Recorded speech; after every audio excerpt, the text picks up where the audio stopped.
Eksaktong isang linggo na mula nang simula ang konstruksyon ng Skyway Stage 3 sa Osmeña Highway. Makibalita tayo sa ating kasamang si Love Anjover. Love, kamusta na dali ng trapiko dyan?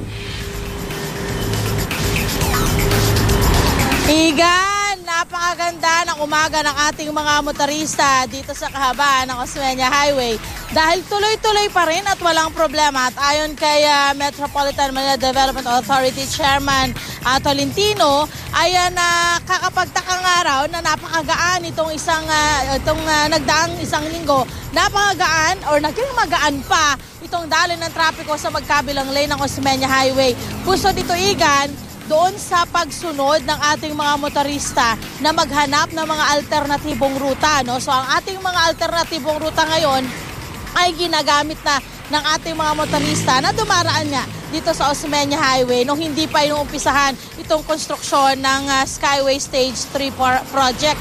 Yun nga, makalipas ang isang linggo, makikita naman natin, Igan, na tuloy-tuloy pa rin na itong konstruksyon. Excuse me lang po.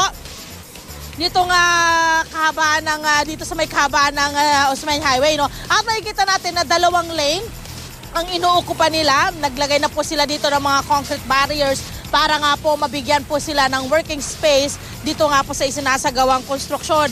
At syempre pa, tuloy-tuloy nga itong gagawin nilang pagko-construct dito sa area. Inaasahan nila na posibleng sa mga susunod na araw, lalo na kung magdadala na dito ng mga mabibigat na mga equipment, ay magkaroon ng konting problema sa daloy ng trapiko. Ay! Ito na. Makikita na ba natin ngayon, Igan? Itong makikita nyo mga motorista yan ay patungo ng south area at yung kaliwang bahaging lane naman na patungo, yung nasa kabilang lane naman patungo ng Quirino or Quirino Avenue ay wala rin ng problema. Tuloy-tuloy pa rin po ang daloy ng trapiko. Ayan.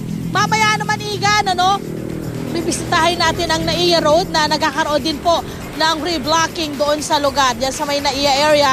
At ipapakita din po natin sa ating mga motorista yung kanilang aasahan din pong daloy ng trapiko sa may Naiya Road naman yan. Maya-maya po yan. Yan mo ng update tayo mula dito. Balik sa'yo, Igan. Maraming salamat, Love Anjover.